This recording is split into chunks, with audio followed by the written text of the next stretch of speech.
I'm Sivi, and welcome back to the Kosher Carnivore Club. So today I'm going to talk about my three most top questions that I get asked. Whenever I tell someone I am a carnivore, the very first question that people say to me is, what do you do about Kiddush and Hamotzi? So this is a very complicated question. It is very hard to answer al regel echad because what I do may have absolutely nothing to do with what you do, and when I explain it, I sometimes scare people off. The first thing is to be in touch with your personal local Orthodox rabbi, because everybody is going to get a different answer, and this is a really, really important question. Okay. In the beginning, when I was keto, when I was low carb, I did a little bit of dry wine for Kiddush, and I would have a little roll that I would make that was made out of sourdough. I made homemade sourdough, which took me a couple months to figure out how to do, but now I'm pretty good at it. I'm very good at it. I don't eat this anymore, but I do have one of my kids who eats it, so I'm still making these. And I made them into small rolls. I weighed them out so they're always the same so that I'm not tempted to just keep eating bread. When you create a sourdough, so much of the starches and the problematic issues with the bread are like consumed in the sourdough process. And what I do is I use an ancient grain called emmer. I know you can also get einkorn here in Israel. I've only been able to find emmer, E-M-M-E-R. I do half emmer and half spelt, and that way it's like a much more body appropriate sourdough, and it goes through the entire long fermentation process. And really, I think it's a very good food for the body, and if I could tolerate it still, I absolutely will. I really think it's a great thing to do. But that was also for a time when I would have a cheat day. When I was on keto, if it was Purim or something, I might have a cheat day. I could get away with, having a little bit of sourdough and a little bit of wine on Shabbat. But that, because my health still wasn't where it needed to be, I eventually transitioned over to carnivore, and eventually transitioned over to basically lion. So I'm not having any of those foods anymore. So I did have a talk with my Rav, and what he explained to me is that for my body, these foods are foods that are killing me slowly, basically. And he said there's no difference in halacha if something's killing you quickly, chalila, or something's killing you slowly, chalila. So for me, eating these foods, it's not kosher. It's asur. It is not okay for me to be eating those foods. But he said that the foods are not the ikar of the mitzvah. They're not the main part of the mitzvah.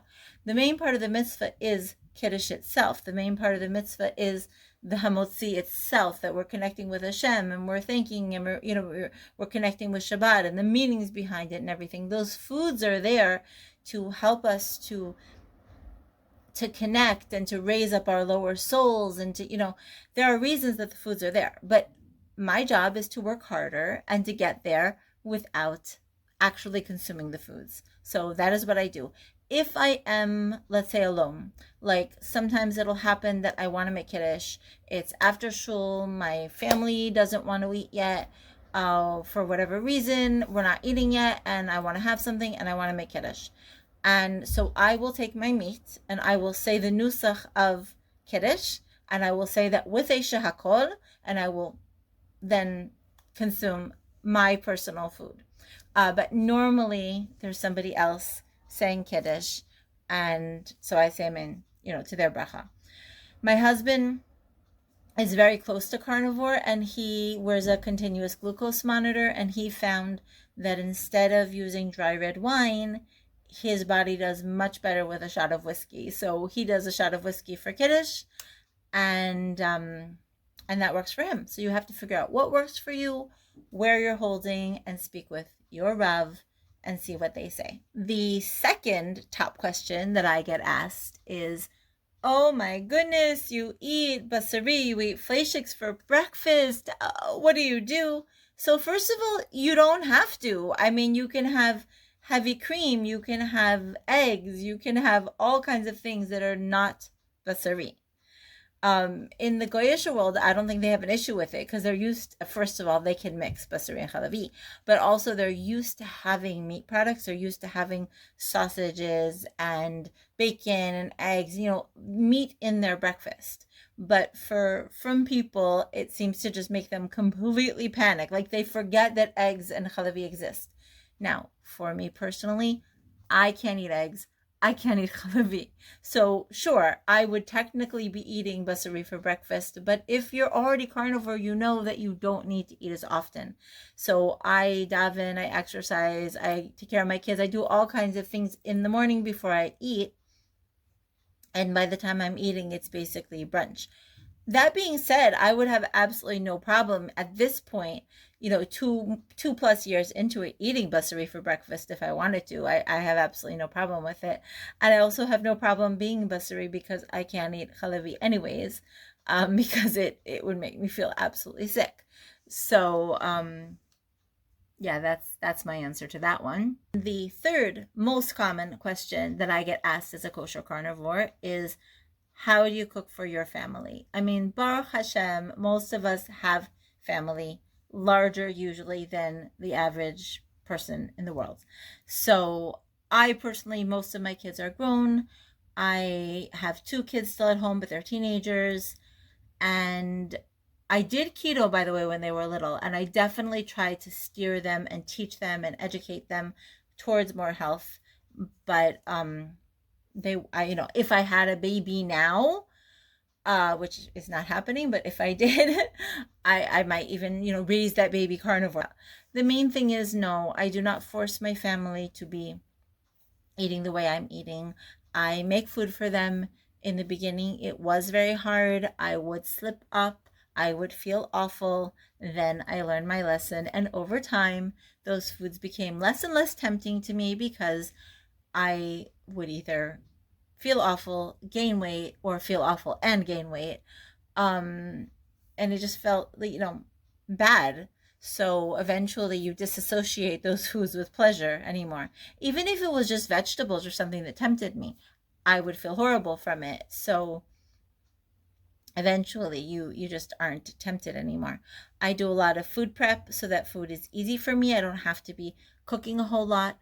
And I also will not be really afraid anymore to throw leftovers away. I'm not going to eat the leftovers. If I miscalculated and there are leftovers, it's okay. I have learned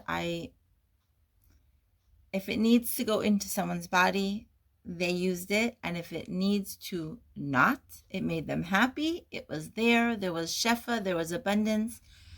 And it served its purpose. My body is not a garbage can.